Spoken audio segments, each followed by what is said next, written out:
Bien le bonjour, cher Padawan. Aujourd'hui nous allons parler de jeux, mais pas de n'importe quel jeu. Nous allons parler des Invictus Games. Tu sais pas ce que c'est? T'inquiète pas, j'arrive. Let's go!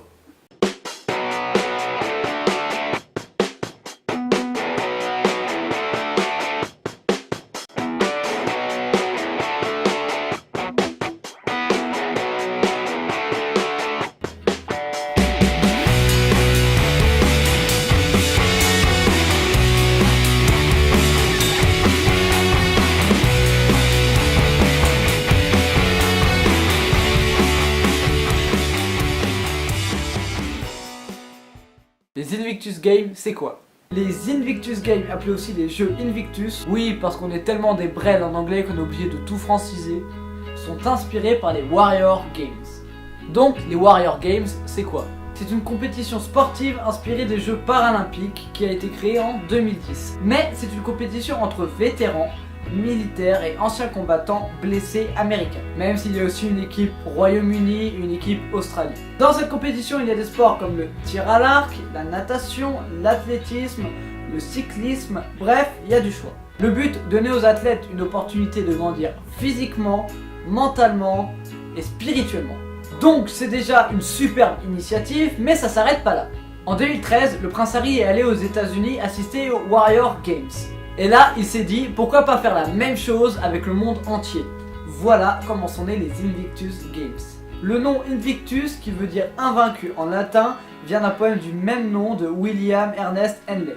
D'ailleurs, le slogan des Invictus Games, I am, et pas ce I am là, vient des derniers vers du poème qui veut dire « Je suis le maître de mon destin, je suis le capitaine de mon âme ». C'est beau, putain! Les premiers Invictus Games ont eu lieu en 2014 à Londres, ce qui est plutôt logique. Les deuxièmes, eux, ont eu lieu en mai 2016 en Floride. Et tu as capté que si je te parle des Invictus Games, c'est qu'il doit y avoir un truc en ce moment. En effet, la troisième édition se déroule du 23 au 30 septembre à Toronto, au Canada. Le Canada semblait être un choix logique puisque le pays fête les 150 ans de sa confédération.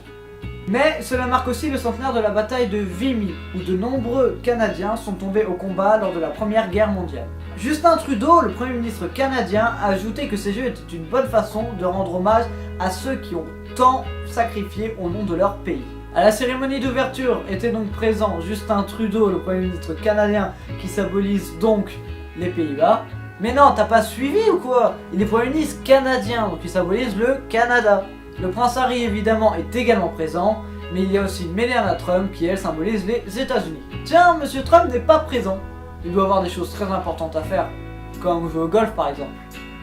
On va maintenant parler de chiffres. Il y a 550 participants pour 17 pays différents.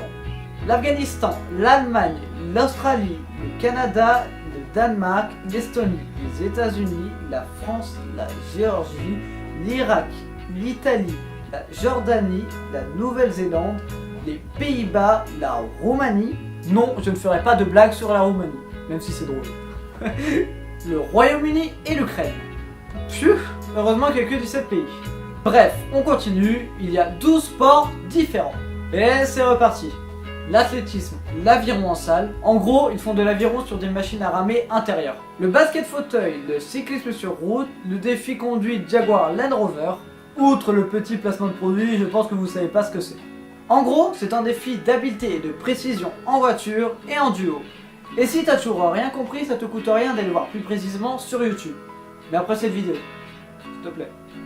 Il y a aussi de la dynamophilie, du golf, de la natation, du rugby fauteuil, du tennis fauteuil, du tir à l'arc et du volleyball assis. Et enfin, les chiffres qui montrent qu'il y a encore de l'espoir, il y a 1500 bénévoles. Personnellement, je trouve cela magnifique comme idée. Cela peut permettre à des gens de se reconstruire. Et le plus important dans ce genre de compétition, ce n'est pas la médaille, mais ce qu'on y apprend en faisant cette compétition. S'il n'y a pas de problème, quand cette vidéo sortira, les Invictus Games auront toujours lieu. Donc supportez votre pays, supportez les autres pays aussi. Je sais pas, regardez ces jeux ou suivez-les sur les réseaux sociaux. Le soutien est vraiment très important. Sinon, je vais finir cette vidéo sur les paroles du prince Harry. À maintes reprises, des concurrents de partout dans le monde me disent que le sport leur a sauvé la vie, que les jeux Invictus leur a donné un regain de vie et que de représenter de nouveau leur pays avec des camarades est quelque chose qu'ils n'auraient su relever que du rêve quand ils étaient à l'hôpital. Sur ces bonnes paroles, tchuss.